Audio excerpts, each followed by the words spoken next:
მოგესალმებით. ამ ვიდეოში ვისაუბრებ კომუნიკაციული ქსელის სტრუქტურაზე. გიფიქრიათ, როგორ მუშაობს თანამედროვე კომუნიკაციული ქსელი? მოდი მარტივად ავხსნათ. კომუნიკაციური ქსელი შედგება რამდენიმე ძირითადი ნაწილისგან. ეს არის წვდომის ქსელი, რომელიც აკავშირებს საბოლოო მომხმარებლებს პროვაიდერთან, უსადენო წვდომა, ანუ მობილური კავშირი 5G, სადენიანი წვდომა, მაგალითად ბოჭკოვანი ინტერნეტი, გადამცემი ქსელი, მონაცემებს ერთი წერტილიდან მეორეში გადასატანად. ბირთვული ქსელი, ანუ ცენტრალური ქსელი, რომელიც მონაცემების ნაკადს მართავს და კავშირს უზრუნველყოფს.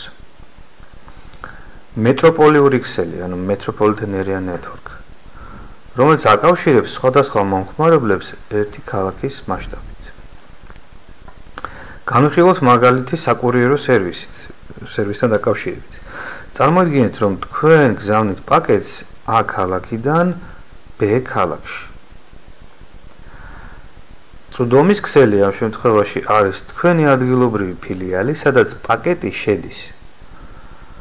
ბირთვული ქსელი, Core Network, არის ცენტრალური ფილიალი, სადაც პაკეტები სხვადასხვა მიმართულებით ნაწილდება.